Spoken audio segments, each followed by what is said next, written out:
I'm a 47-year-old man. I think that's pretty obvious.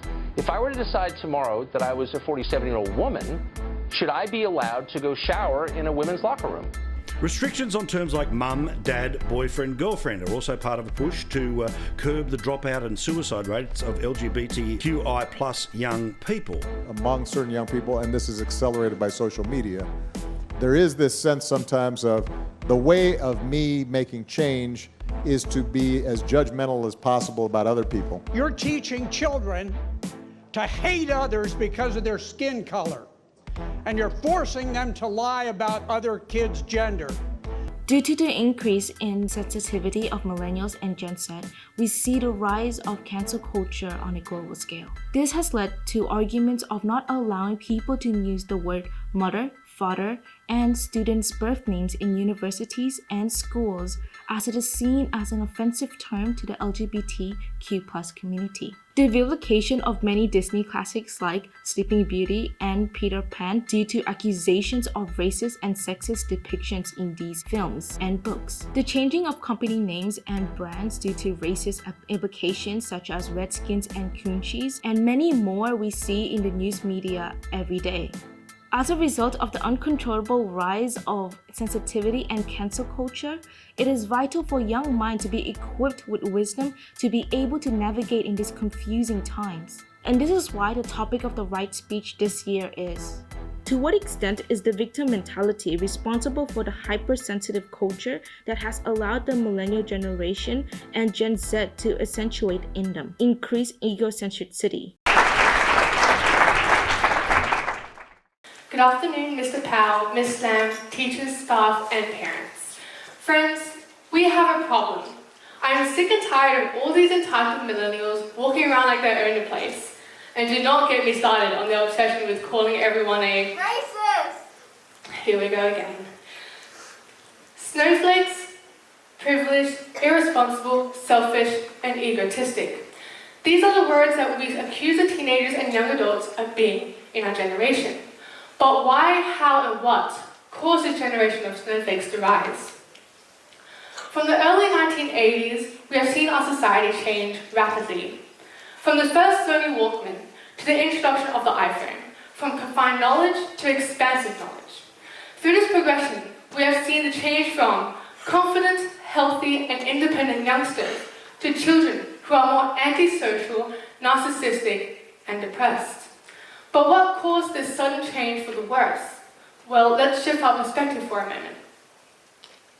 Many parents here tonight that are accessing online actually struggle to come to Australia and escape war-torn countries, especially, in particular, my father as well.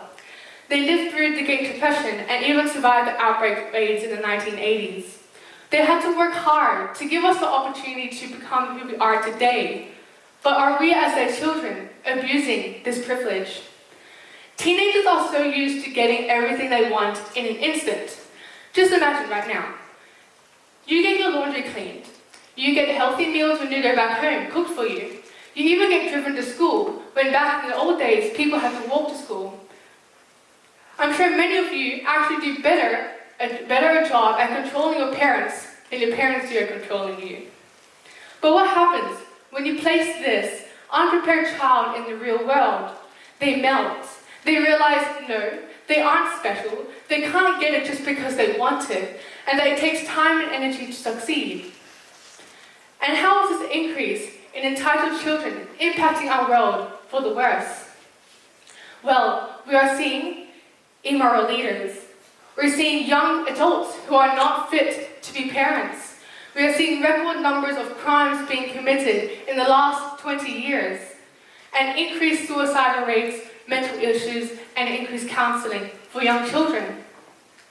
It is this egotistic mindset that is causing us to fall as millennials, as Generation Zs. The idea that I am important, I am in control. The recent LGBTQI+ pronoun debate is an example of such. Look, there is nothing wrong with wanting to change your pronoun. However, if you expect others to change their lives the way they speak, act, and live for you, now that is a problem. The victim-based mentality of millennials and their quick-to-judge nature is causing much fear and restriction in our society. Even calling people him or her is actually now seen as gender-assuming and an offense. We are becoming confused and suffocated by the weight of having to conform to the social rules set by millennials and on how to display equality-like characteristics. How is this freedom or unity? It is not. We have to ask ourselves the question, why? Why is our society falling in the presence of young millennials and Generation Zs? Why are we the way we are? In our society, many parents and teachers sadly fail to raise our children to set higher expectations, simply because some of them are also sucked into the millennial mindset themselves. The notion that feelings is stronger than facts, that protesting comes peace, that through egoism comes freedom. It is the root cause for this suffering in this world. The Buddha said, "He who walks in the company of fools suffers much. Company with fools as with an enemy is always painful. Company with the wise is pleasure, like meeting with kinfolk." Pals, we became who we are today because of the external and internal influences around us. Fortunately for all of you here, you go to a school that not only nurtures the wholesome endeavors of a life that is truthful, but you're also given so many opportunities to see through the victim status, to see through the ego that arises in many teenagers nowadays. The 10 moral codes of conduct are a pathway out of this greed, delusion, and hatred. Through the Buddha's teachings on the right speech, the right action, the right livelihood, we pay mindful attention to the arising of this victim mentality and are able to seek higher aspirations to do good for the world. So, pals, we must live, breathe, and practice these 10 moral codes of conduct. Only then will we become true, peaceful warriors. Thank you.